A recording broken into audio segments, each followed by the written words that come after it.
كل عام وانت بخير. وانت بخير. عمو حابة تحكي لي كيف شايف اجواء رمضان لهالسنة؟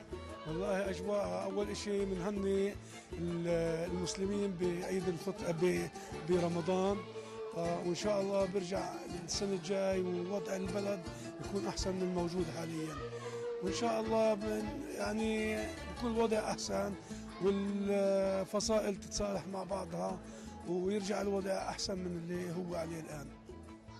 شو بتعملوا بعد الافطار؟ والله أنا بالنسبة لي طبعا أنا وعائلتي بننزل على الأقصى، بنصلي التراويح في الأقصى طبعا بالإضافة لصلاة العشاء، وبعدين بنروح على البيت. شكرا لك. العفو.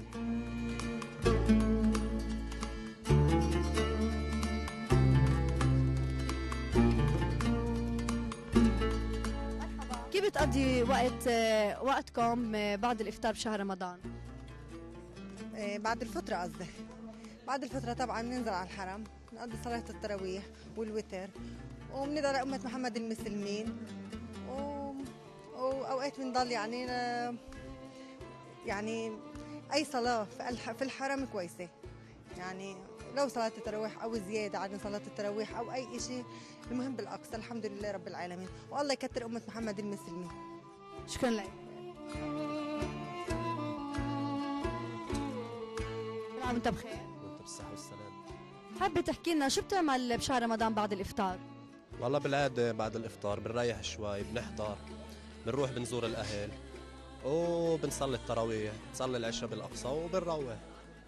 كيف شايف استقبال الناس لشهر رمضان لهالسنة؟ هو شوي صعب، بس يعني الناس شوي شوي عمالها تتأقلم مع رمضان يعني وتعود على الجو اللي يعني بتعرف كيف إن الجو حار وهيك، بس ماشي الوضع منيح يعني. شكرا لك. العفو.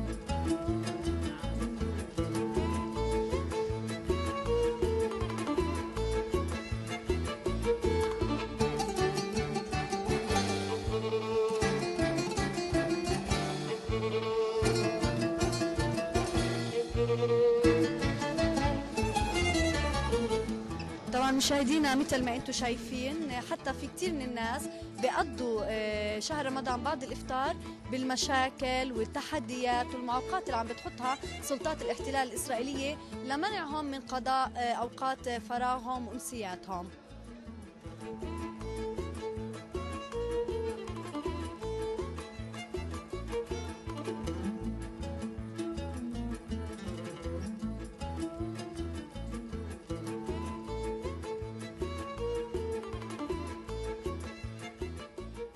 ممكن تحكي لنا شو اللي صار معك هلا؟ مثل ما احنا شفنا يعني في تحديات بينك وبين جيش الاحتلال، شو السبب؟ هسه تطلعات مش تطلعات، يعني طلع فيه ايش طلع فيه، يعني مين طلع فيه، فطبعا بدي اتحداه، يعني يكون هو انا ما اتحداهوش، يعني شو يعني حامل سلاحه عادي جدا يعني. طيب رايك شو السبب لانه يعمل هيك شيء؟ يعني بده يستفزني، مش عارف كيف، يعني بده يقل قيمتي قدام العالم، بعرفش اني انا بقل قيمته وبقل قيمه اللي معه كمان. شكرا لك. العفو.